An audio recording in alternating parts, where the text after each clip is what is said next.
Have you ever tried to plan something, way out in the future, like retirement or a big career move? Oh, absolutely. It's overwhelming. Right.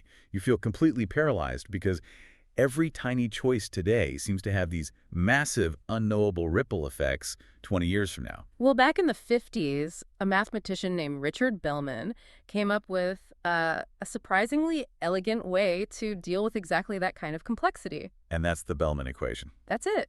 It's this beautiful mathematical shortcut that turns a giant multi-stage problem into a series of manageable steps. So this is where we get into dynamic programming. It's a term that you hear a lot in computer science, but the idea itself is actually very human. It really is. The core philosophy is just about breaking a huge problem down into a sequence of smaller, bite-sized subproblems. And the key to that whole thing is what Bellman called the principle of optimality. Precisely. And this is the aha moment for most people. It's a simple property about making good decisions. Okay, lay it on us. It just states that no matter what your starting point was, or what path you took to get where you are now. So no matter what mistakes you made. Exactly. The past is irrelevant. Your remaining decisions have to be the best possible plan from your current state. That is so freeing.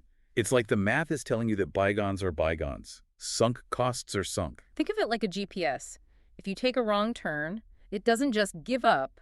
It instantly recalculates the best route from where you are now. It doesn't yell at you for missing the exit. It doesn't. That's the principle of optimality in action. And the practical way to solve this is usually backward induction, right? You start at the end goal and work your way back. You got it. You figure out what the best final step is, then the second to last, so on.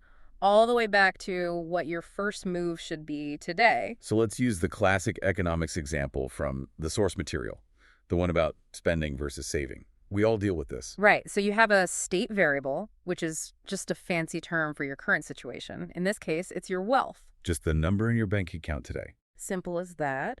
And then you have a control variable, which is the action you can take. So how much you decide to spend. And the Bellman equation helps you balance the trade-off, the immediate fun of buying something. The utility, as economists call it. Against the future value of having that money grow. Yes, and it even formalizes the idea of impatience. It uses something called a discount factor, beta. So if your beta is close to 0, you really want that marshmallow right now. You do, and if it's close to 1, you're very patient. The equation forces you to actually put a number on how much you value the future versus the present. Speaking of optimizing resources and planning for the future, that feels like a perfect segue to our sponsor, Embersilk.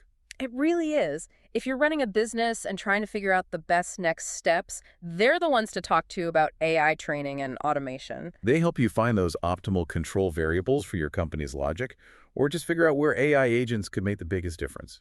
You can find them at embersilk.com. Definitely check them out. Now, this all sounds great in a predictable world, but real life is messy. It's stochastic, right? There's randomness. There is. Interest rates go up and down, the market fluctuates, but what's so powerful about the Bellman equation is that it handles that beautifully. How so?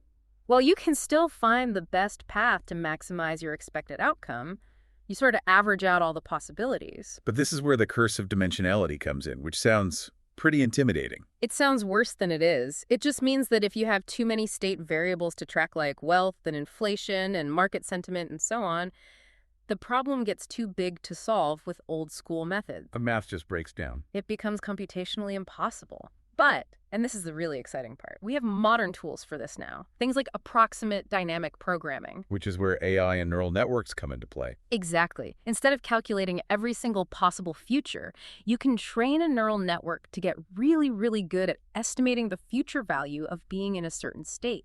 So the AI becomes like a brilliant guesser? A highly skilled estimator, yeah.